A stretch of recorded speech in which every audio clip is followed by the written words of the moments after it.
Hey guys, this is Dr. Wendy Coburn at One Village Family Chiropractic Community. I am here and I'm going to be showing you some neurospinal exercises. So it is connecting the nerves, increasing neuroplasticity that are firing some of the smaller, shorter postural muscles. It's easy to work the large muscles and be strong in the extremities and whatnot, but not those smaller, shorter postural muscles that go from vertebrae to vertebrae, from the skull all the way down to the tailbone. So there's lots of different things, and part of it is activating the nerve pathways to wake up those muscles. So I'm going to start by just demonstrating a couple things without any resistance, and then we're going to add some resistance in.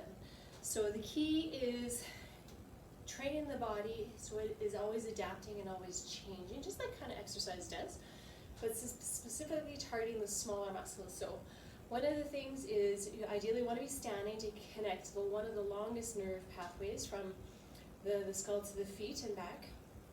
And it's just standing upright. And those of you that love lifting weights, lifting heavy, doing different things, you're going to think, oh my gosh, this is not very exciting, but it's so efficient in helping connect those postural muscles to help bring the head back over the shoulders, to bring more upright so we're not collapsing and falling forward, because a lot of individuals have gotten disconnected frontally and dorsally.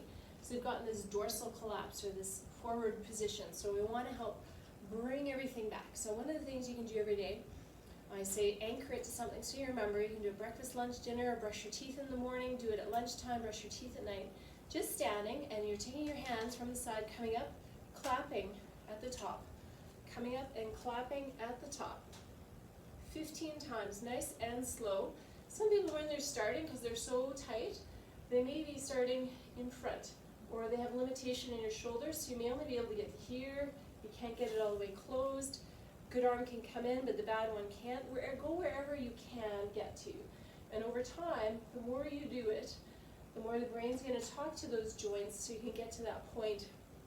Those hands are coming back and up, where your upper arms are by your ears, and you can clap. So 15 times, 3 times a day. That is the first one. Another one that you can do, you're going to be balancing, ideally knee up in front of your body here, trying to keep yourself nice and aligned and straight, and upper arm just holding and standing. And it's creating activation of upper neck and upper back on this side postural muscles, and then postural muscles on the other side over here. So if you can, trying to hold it for 20-30 seconds.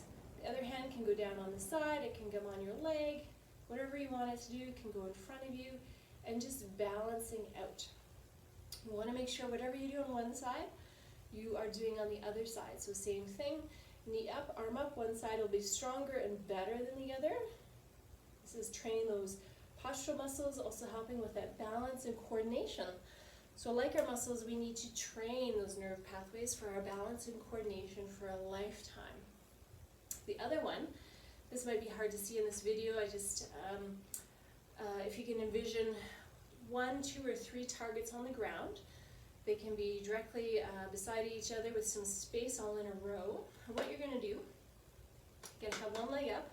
The opposite hand's going to come down, keeping that foot up, and touch a target and come up. Keep the foot up, don't let the foot go down. Touch the target and come up 10 times. Again, same thing, if you're doing on one side, doing it on the other 10 times. I'm not as good on the other side, obviously. I need to do a little bit more training. It's hard to talk and do it.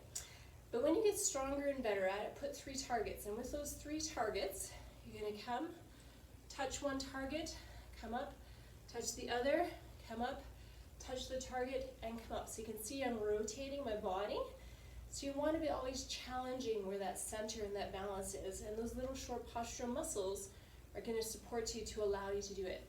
And you want to do it relatively slow, not super fast. So again, you're not engaging those large muscles. Nice and slow so you can activate those small, short ones. Doing it with some resistance. This is a kettlebell where weights come on and off.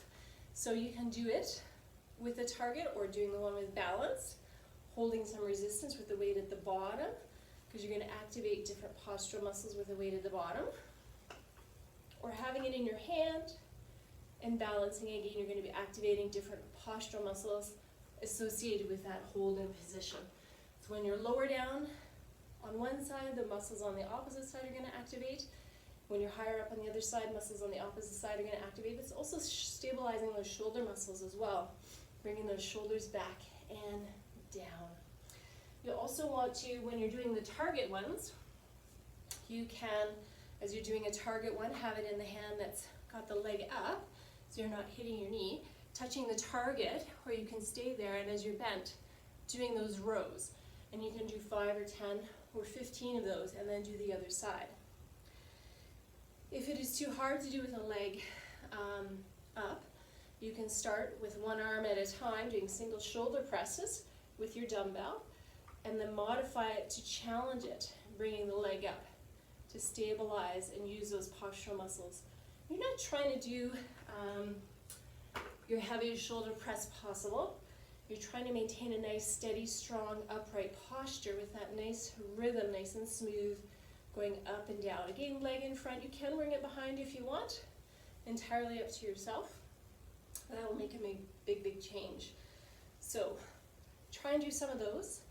There are more that you can do where you're laying on your stomach on the ground that are activating even shorter, smaller, more specific muscles, but we'll save that for another day. Hope that's helpful, and let me know if you have any questions. Thanks.